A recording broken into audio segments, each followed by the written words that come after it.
Yes, yeah, you know, like, it shouldn't be close if there shouldn't be anybody on it.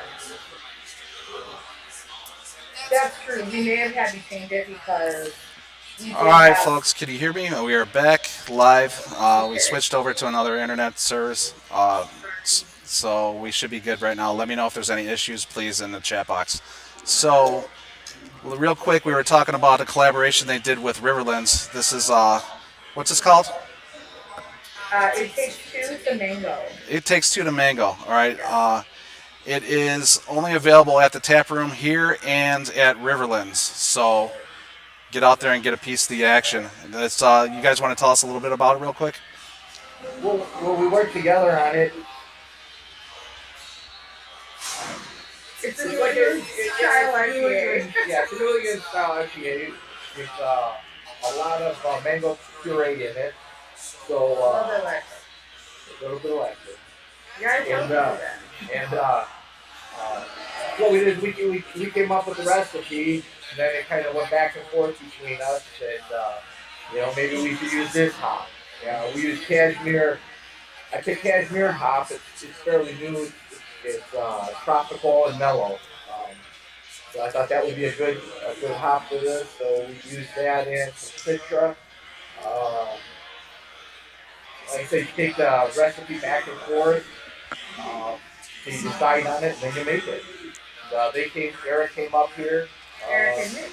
Yep, and they brewed it with us here, and we canned it Wednesday, Thursday of this past Thursday. Yeah, we canned it. And, so it's just went on tap on Friday. Right, we released it Friday. Yep. And I think they released it Saturday. They did. Yep. Yep. So yeah, I mean it's super good. It's refreshing. We actually we're all super pleased with it.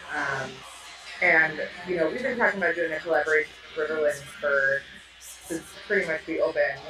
I feel like I said, they're just brewing industry friends. Excuse me, that we've had, and then we had planned actually to do like our first hour with them. And then COVID hit, and we were taking a break from any kind of collaborative effort. We thought this would be a little better. We thought.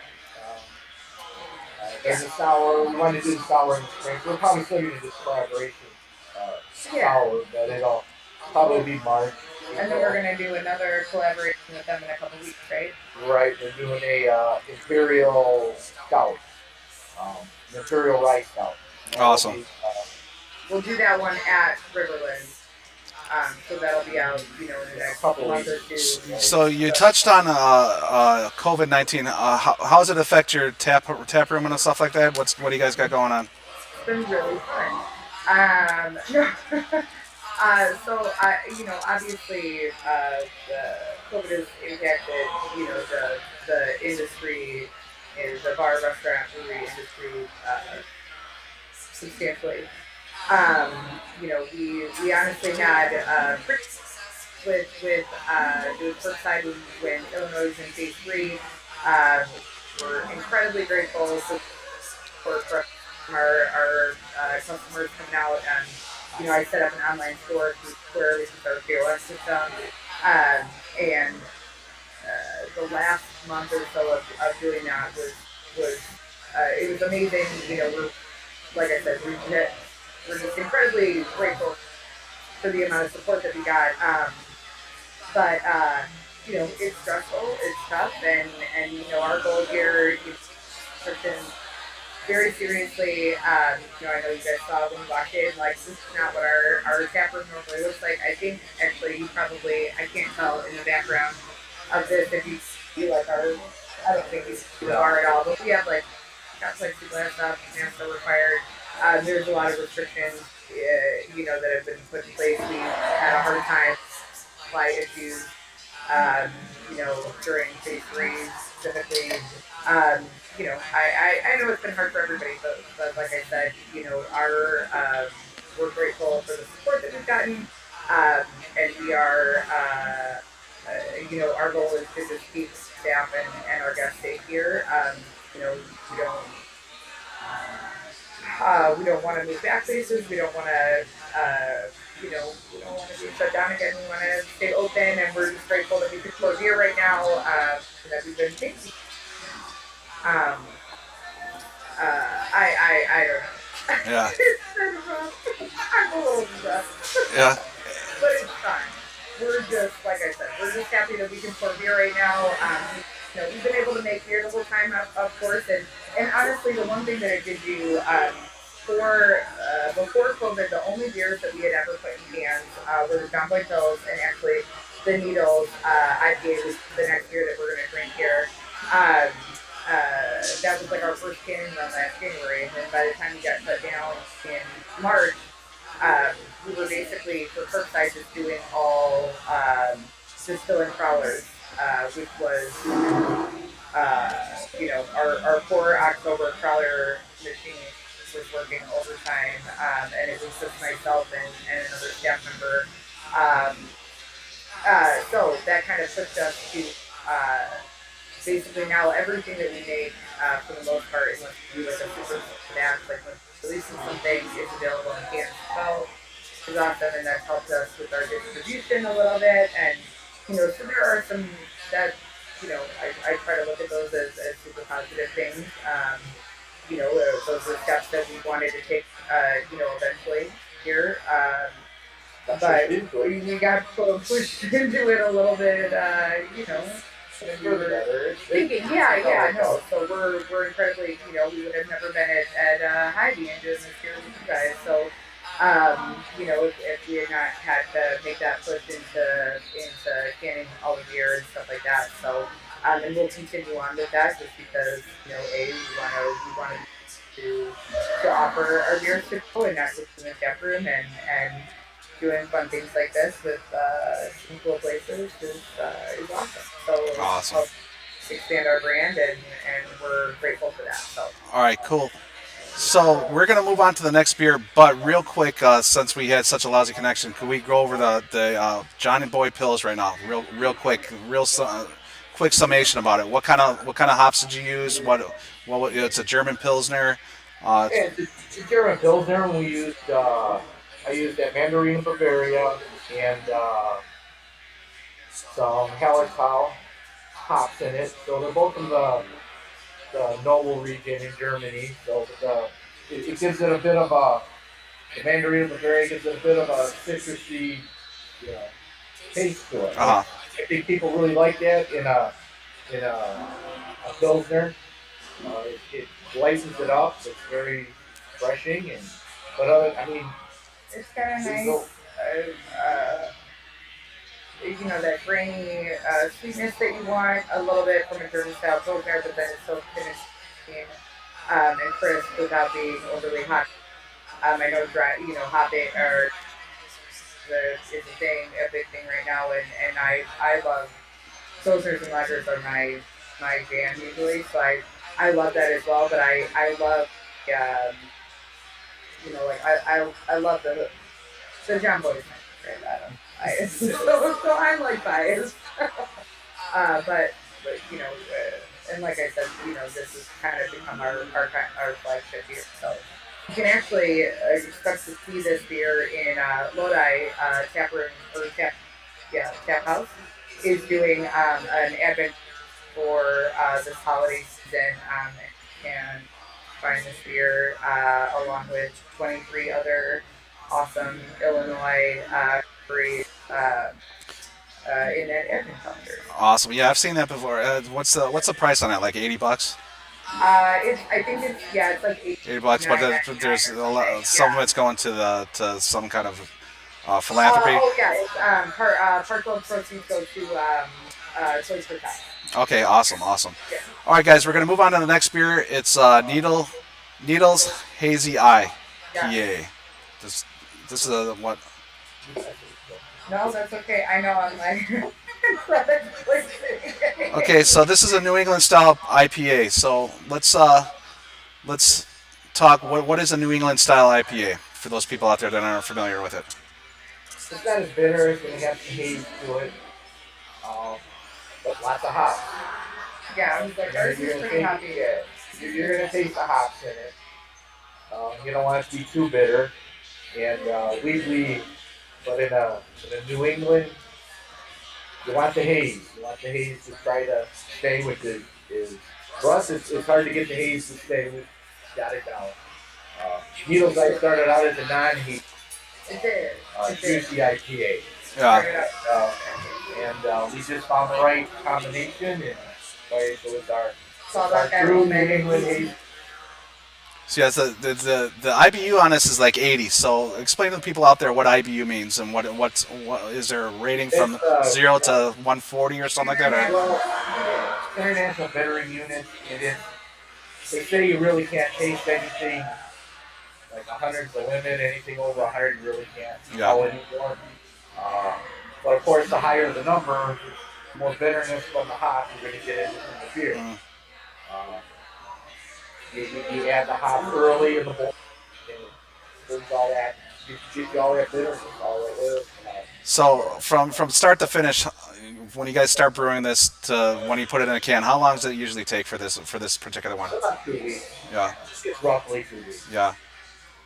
It takes a full day, pretty much a day to brew it, then it'll sit in the fermenter for 9 days or so. You cold crash it, put it in a bright tank, carve it up, and from there you go to canning. Yeah, I'm definitely getting the grapefruit off it. I could get the citrus smell. The bitterness is what gets me. Normally I don't like the bitterness, but when it's fresh, yeah. So this beer has what is it? Amarillo, Equinox, Mosaic. Zero. Yeah. Yeah. Okay, but it's double dry hop.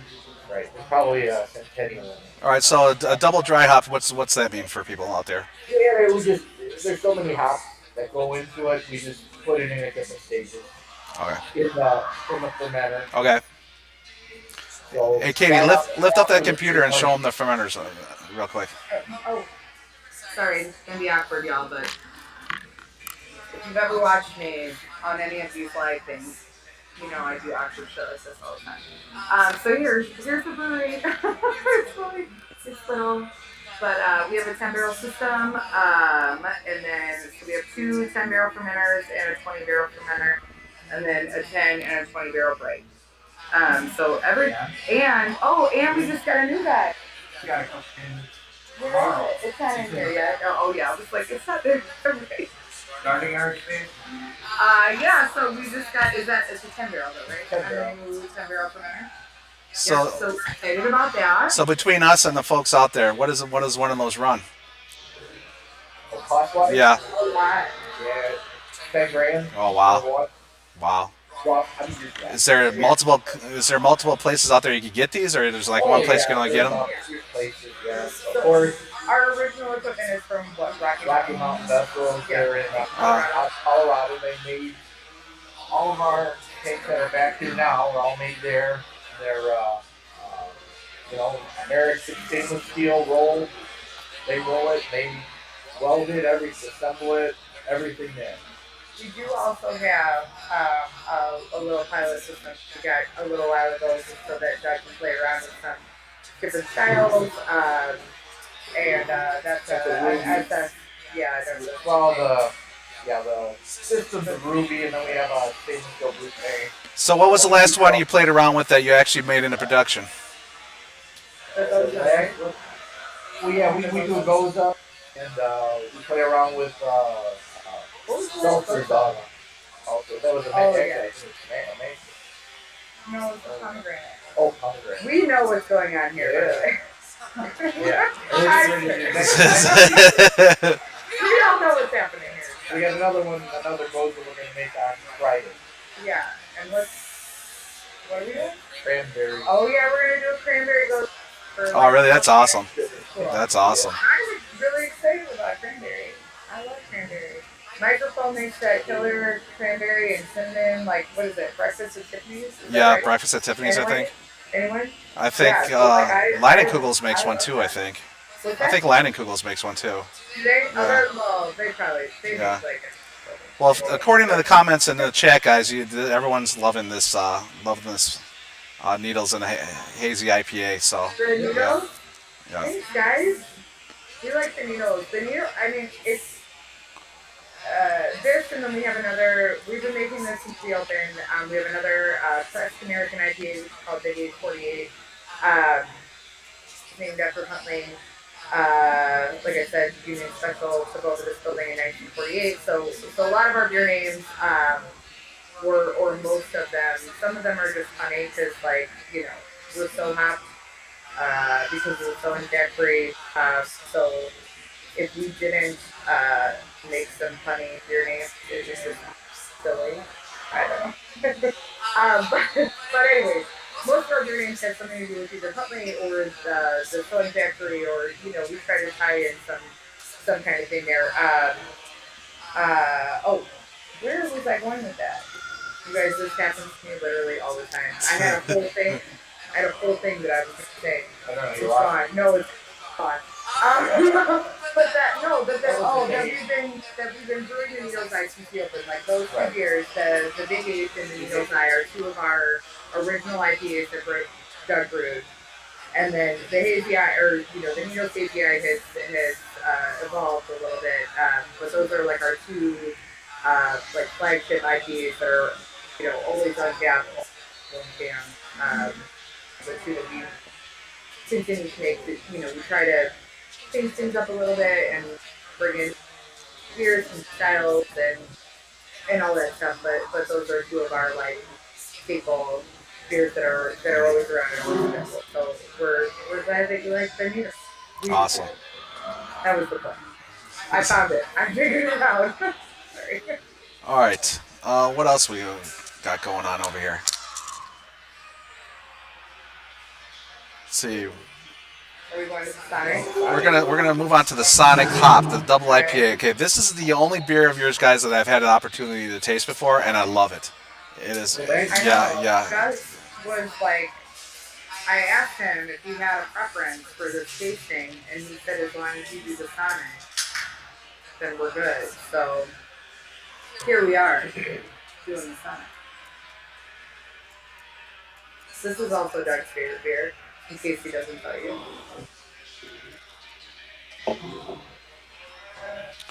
All right. It took about 7 years to get this dialed in.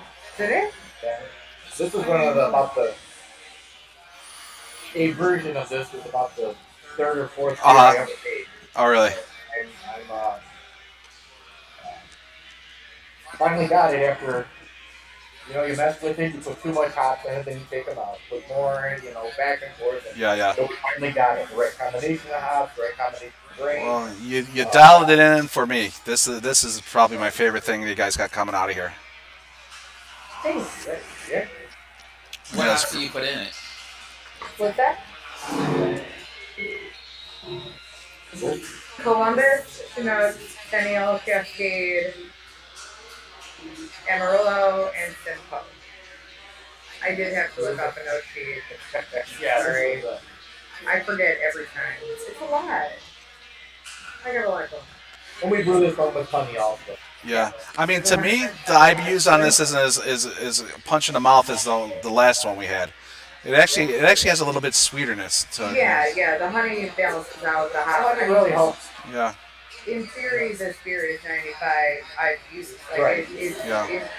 In terms of the amount of hops that are used in beer. So it is, our hoppiest beer. But the honey really... That's what I didn't realize, that you guys put honey in this. Okay, so I got to read the labels, because you know what it is? My first craft beer that I ever had, Brother Benjamin. I always use that as, like, I ask people, when they, customers, when going through the menu, like, if you like a Hop Slam or a Brother Benjamin, you will like this beer. Yeah, the Brother Benjamin was the first craft beer I ever tasted. I don't know the specifics on it. I know it's over like 10% probably. Yeah. And I drank a whole 4-pack without getting up. Oh no, man! When I got up to go use the restroom, I was all over the place, man. I have no doubt. That was a creeper on me. That was my first experience with craft beer. That's so funny. Yeah. So we actually had a customer it was the first time that we brewed this beer. Like I said, none of the beers originally were, we weren't canning it, but we had the crowler machines open, so we had a regular guest of ours get a crowler of this, and without thinking about it or without, looking, like just drank the whole crowler, which is a 32-ounce can of this, like in one, just like as if he was drinking a Bud Light or something there and drink it. And he said he went to stand up and he was like, Yeah. to get the chair again, and he was like, oh shit. Yeah, that was this is a creeper. That's now I realize why I like this so much because it reminds me of that Brother Benjamin. So, but this is awesome. It has a great taste. I love that you say that because that is literally the beer that I use as an example to guess here in the tap room. Um, I always try to give like a commercial example, for most a lot of first-time craft beer drinkers. So, I always try to make that connection for people. Like, if you've had, X-Lace, you like this beer. Yeah, X-Lace, you may like this beer, whatever. So, Brother Benjamin is one of the beers that I use. Awesome. As an example. So, from start to finish, how long does this take you from boil day to put it in a can? How long does this take to produce? This one's about 2 weeks off. So the only generally ales are about 2 weeks. Okay. Yeah. Now John Boy, that's just over 10 weeks. That's a lot. Yeah. Like our Oktoberfest, it'll have to sit in the tank for 10 weeks. So that's why we have the 20 barrel right and the 20 barrel fermenter, so we can do double. We'll brew 2 days. Yeah. We'll do double match, throw it in there, and then it can sit. Yeah, that's why you don't see a lot of the like the pills out there. People want to do a turn and burn on them. Right. So. Yeah. I mean, and honestly, that's one of the things that I like am super proud about is that we do take 10 weeks for our Oktoberfest, 10 weeks for the Pilsner. Like I does those lager beers the right way. The horizontal thing is a prop for lager house. But I love that effort is there because I do think that it makes a difference. There are breweries that rush that process and with someone who drinks those beers mostly on her down. Like I just appreciate that about the lager beers that we've done. So. All right, I got a comment here. Doug, where's your beard? No, your beard. Oh my God. So normally brewers have beards, man. Where's yours? I got yeah, I know. That's one of our the same thing. You're the only brewer that doesn't have a beard. I'm not, I just don't. I did that years ago. I had a beard. Years ago. I'm gonna need to see a photo of that.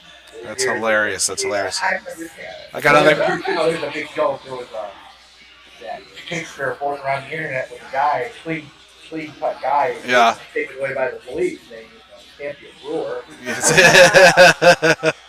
That's what I'm waiting for people to say for me to grow a beard for doing these shows. So what's your opinion on this one? Where does this stand in your portfolio? Is this one of your favorite beers or? Oh yeah, this is it is my favorite. It's just because I've worked on it so hard. It's the one that I keep, tweaking. Sometimes you get a beer you run it the first time, it's out. You run it, it's pretty good. You let it ride. With this one, it's been tweaked for almost 7 years before we went to make it here in production. What was it like originally when you first made it versus how has it changed to evolve where it's at now? What's that?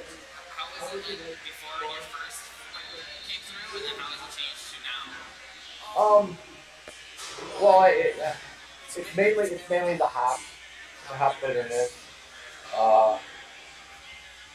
It just has to be the right balance with this because it can't be too bitter. Like I said, it's 95 IBUs, but It's so so you smooth. don't get it's still smooth. It's so Oh yeah, the honey hides the IBUs on it. When you run this in your when you run the software, it's like So in the beginning, I tried it down in the 45, 50. Because you don't want it too bitter, but then you don't know that the honey is really going to changes. It changes the profile altogether. So. I like to joke that I love IPAs, but I like to joke that like I also don't want to be like assaulted by my beer. Like I want my in the beer that I don't like. I want to still be able to taste it after, and I that for especially for the amount of hot bitterness beer, it's a really nice job of making sure that like it's still very after it. It is still You're cutting out. You got to talk a little bit louder. still sweetness in it. But that You're cutting out. You got to talk a little bit louder. oh, I'm sorry.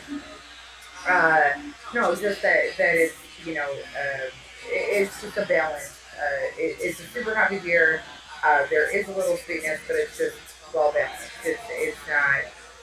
You can still drink something else after it. You're not completely destroying your palate by drinking.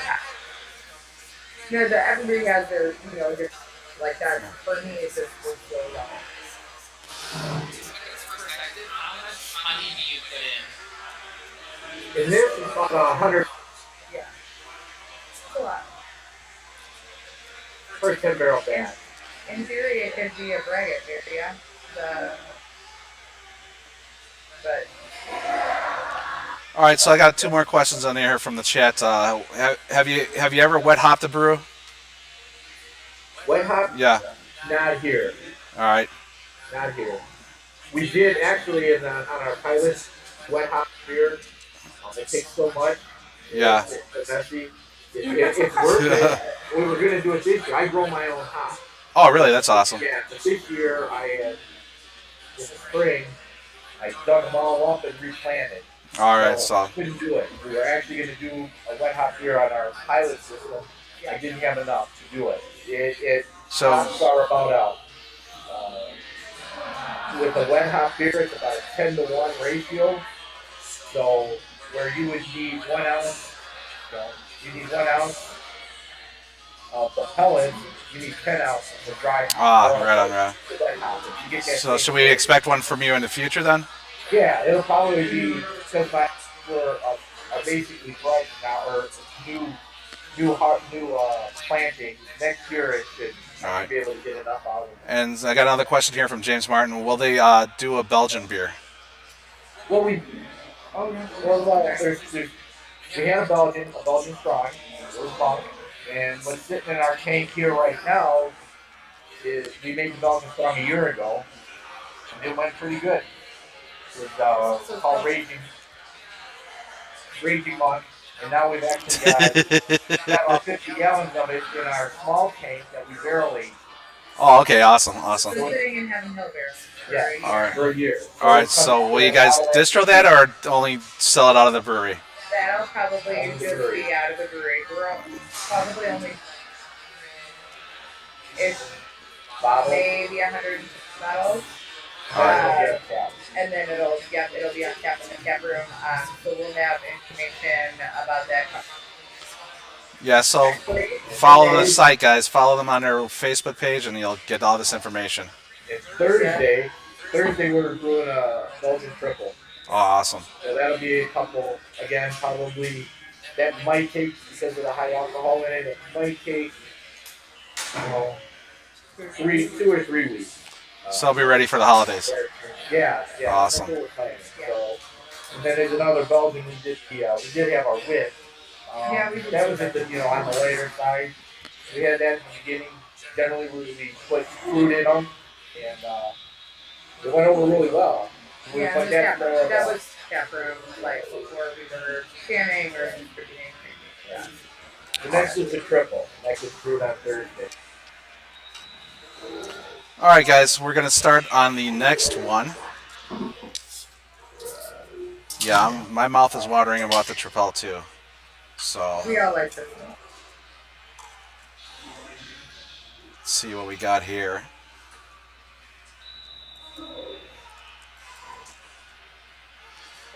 Okay, Borden Street toasted coconut. Uh, Let's get this out of here. do you want me to start talking about this? Yeah, let's do it. Okay. So Borden Street Milk Stout is our. We kind of made it into a line of beers. Again, we have this on tap in our opening weekend. Not this specific one, of course. But because of Borden's dairy here, the street that you actually turn on to come to the brewery is Borden Street. So Borden Street milk stout with dark instead of milk chocolate, and then so we've done I don't know at least like 10 flavors of this, right? At least this one specifically is the toasted coconut. This is only available in cans right now. We have a nice line on tap here in the tap room, and we rotate that flavor out. Maple now, right? Right, yeah. Right now we have maple room, and the toasted coconut is available in cans for distro, and then here in the tap room as well. Speak up. But, Speak up. speak up, Yeah. and I'm always so loud. I cannot even believe I'm not talking loud enough. Normally people are telling me to like bring it down. I'm so sorry. Okay, so this beer originally when we brewed it, it was only like 4.2%, right? So super light, milk stout. I mean, like milk stout. And originally we only served it on nitro tap room. And obviously, again, just part of that going into COVID. Can't And yep. We're not fancy like that. So regular car beer, you can this year. So this is actually only the second version of this beer that's been canned, right? We canned s'mores. S'mores? Yeah, we canned the s'mores before. What we've done, did a raspberry, we did a dark cherry, we've done s'mores, marshmallow. There's been a few. Yeah. And they've all been like this is another one of our favorite beers here. I think. Yeah, the stout gets the most, and online it seems like the stout gets the most chatter. Talking about it when we come out with this flavor, it's you know. Oh yeah. When you add the adjuncts to it, this is. Bring the s'mores back. I call it like a gateway stout because, especially when we first opened, we had so many that came in and they're like, well, I don't like stouts, I don't like dark beer, you know, and I'm like, well, just try, like, you know, we would offer a flight. We'll just try one in a flight. And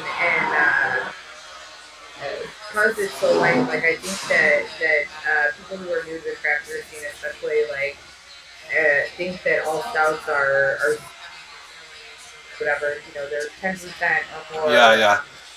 You know, they're just super thick and heavy and stuff. Beer is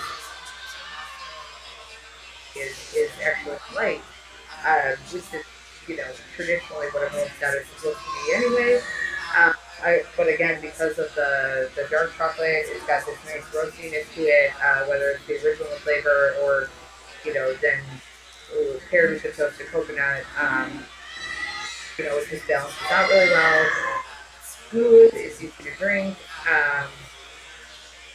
I love this beer, obviously. Yeah, my impressions on this right away. First, the incredible nose, and it delivers. You know, a lot of times you'll smell something and then it craps out in your mouth. This delivers. It's very thin though, so it turns it into like sessionable for me. I could sit around and probably drink these all day. The toasted coconut comes through awesome.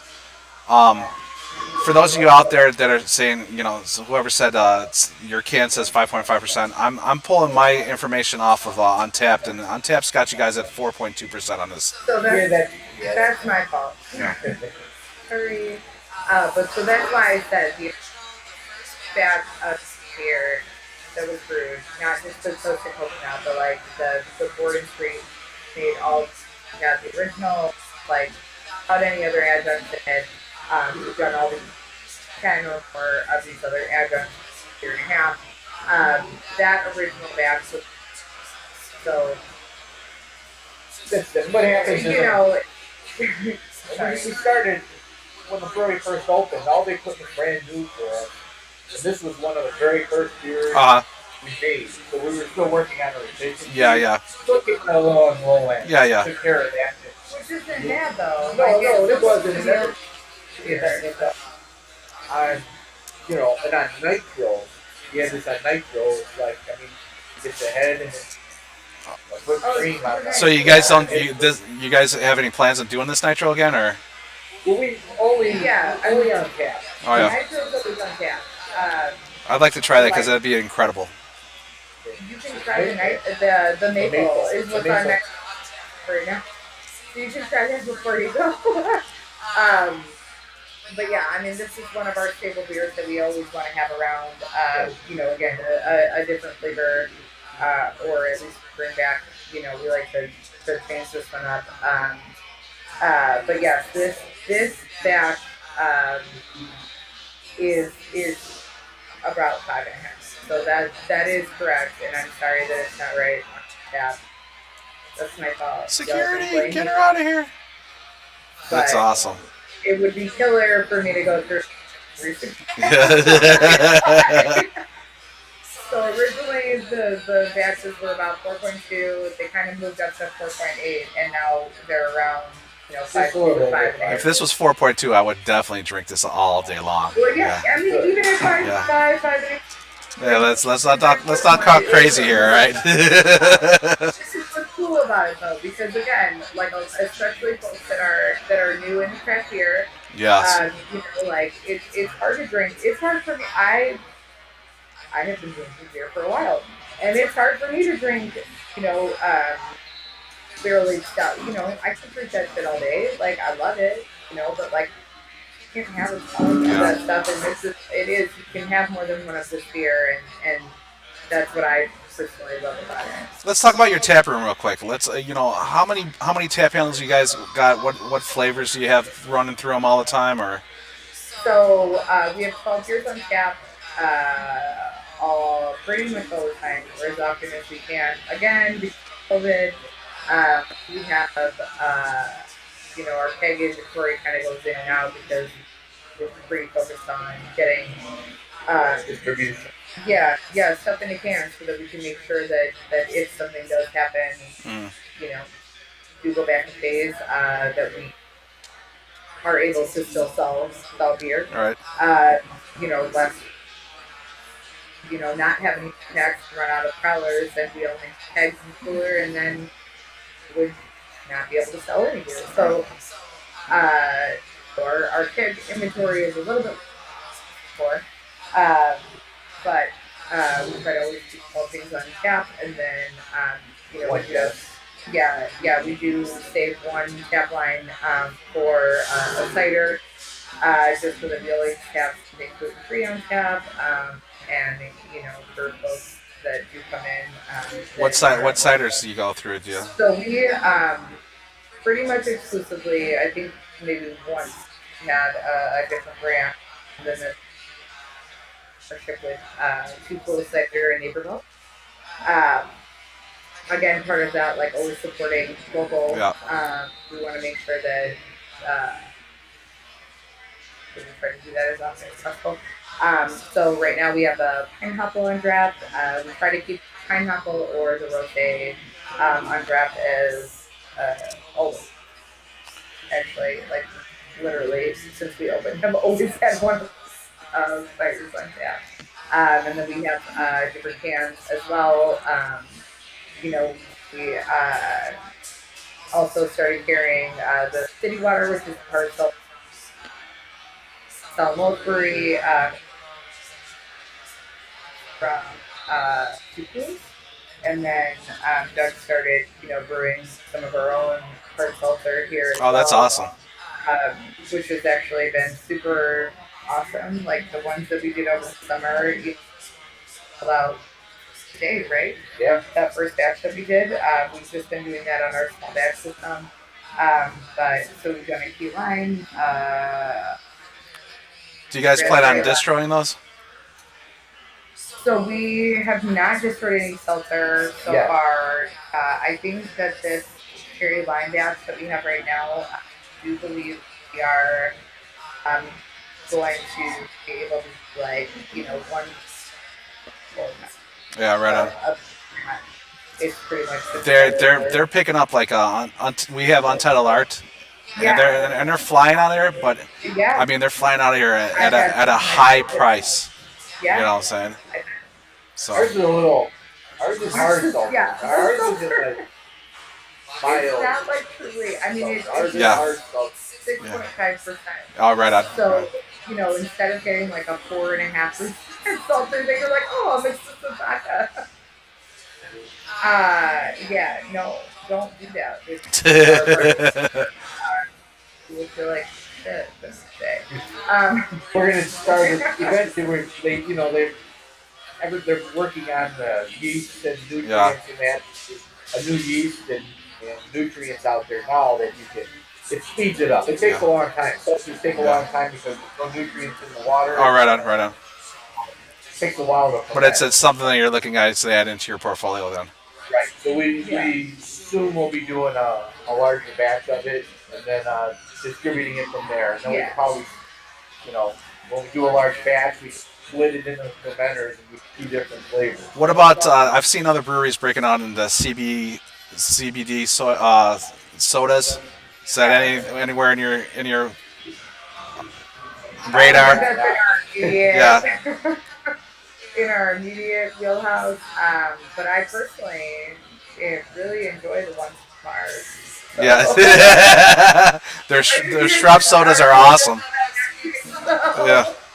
Yeah, no, I always had those. The coffee one. Do you have the coffee one? No, I haven't had the coffee one. Mars is great. I mean, there's definitely a place, for that kind of stuff. Yeah. But I think, Yeah, because eventually we're looking to put those on our shelves too. Yeah. So, yeah, my we got a new GM and he's like, yeah, if it's in your radar, think about putting it on the shelf. So, yeah. I mean, on a personal level, I want. What else you guys got? Do you guys have food here? Do you guys do food trucks? So we do not make our own food. Nobody wants me. I have ran kitchens before. So everyone knows, but nobody wants to eat your food. I promise. My husband will tell you that. I kind of. But so we do food trucks. Last year, again before COVID, we literally had food trucks like 5 days a week. This is amazing. And like Fridays, Saturdays, some Sundays. But it's just about partnering with other small local businesses, and then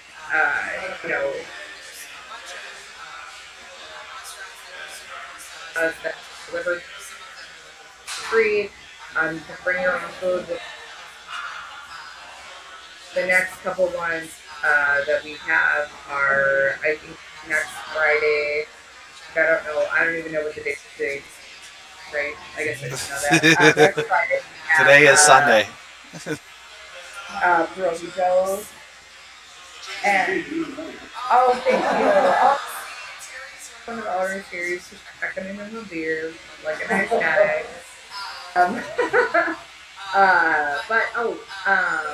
So weekend food trucks, I try very hard to post, regularly on our Facebook and Instagram, and site, so our Facebook page. Our Facebook page is up the most frequently. Yeah, I see you all over the Facebook page and all the groups.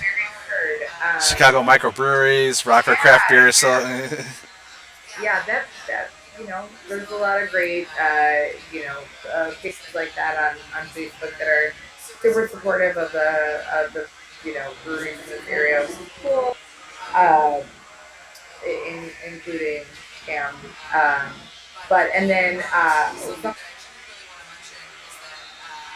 very, very excited to our first ever dinner pairing next Wednesday. So that's the 28th, right? The 28th is at Elgin Public House, which so for this is part of my 14 years in the industry. I worked at Elgin Public House for about 5 years. I was a manager there. I started off as a server and bartender, but I did work there for about 5 years, and I hosted all of their dinner pairings. If you are from this area or from the Elgin area, food is incredible. The owner and chef there, Greg, is just like one of those really awesome, very creative culinary minds. And so we have semi last minute. They haven't done any pairings since COVID. They used to do. I say because I just a long time, but really I haven't been there in like 5 years. But they used to do like 12 pairings, dinner pairings every single, one every single month. Um, between beer and spirits, and he creates a different menu every time, a different pairing, and a spiritual thing. So we are doing our first one with them, which is like hearts. I'm very excited. But it should be really, really good. The menu is out. And that'll be next Wednesday night. We are going to have a large focus on social distancing, so every parties will be set at different tables and stuff like that. But it's an exciting thing for our brand brewery. We haven't done something like that yet, and part of the fun of even just doing tasting, like we need to add food into that mix. It's a really cool thing, and so we're super excited about that. So please check our Facebook page or Elgin Public House, their Facebook page as well. Call Elgin Public House a reservation, and you'll get to listen, be awkward, and make an ass up about and hosting that dinner pairing. So please join us for that. But I'm super excited. That's like half personal level, like Yeah, right. Remind me to talk to you after this because I'm doing a virtual dinners too. You are. Yeah. So I mean, like, give me beer and food, and I'm happy. So, like, but yes. But anyway, so there's that event coming up. We are also here at the Capra. The day after that, Thursday, the 29th, we're hosting a blood drive with Versatile blood donation centers, like Heartland blood centers. But so we call these events pint for pint. So we will trade you a beer if you donate blood.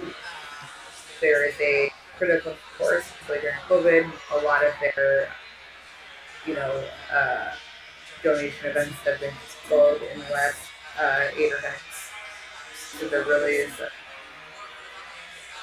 for blood donation course that are able to participate in that. We'll be doing that. Third, I've been do a beer. And something awesome like that. I don't know what else. Besides about all that, the barrel aged raging monk. We think we're gonna call it Angry Monk, but we haven't really decided. You guys want to go through like your taproom hours and stuff like that? Sure. So right now we are open Thursdays from 3 to 9. Fridays we are open 2 to 9, and Saturday 12 to 9. Sunday 12 to 7. So you can visit us at any of those times. We do have our online ordering of 24 hours a day. We do curbside pickup still. We'll have more. Actually did a rib dinner for 2 that was from tonight from barbecue company. And that so it's dinner and a full pack of beer. Oh, that's awesome. us. We try to pair again with some local businesses too, stuff like that. So you'll see more of that coming throughout the summer as well. But those will always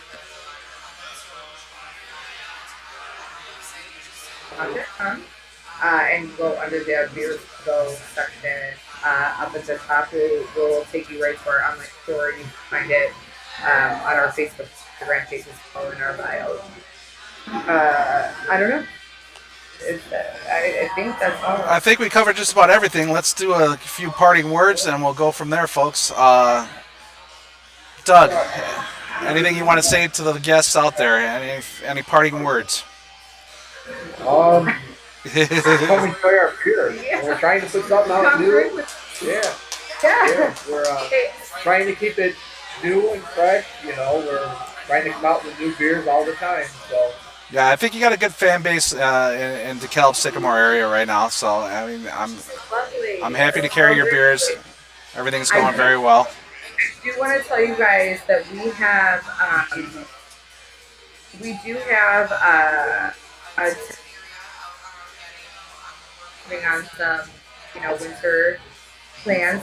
So that is going to have heat in it by next weekend. We've got a TV out there. We've got fire tables. We have blankets, winter hats, hoodies.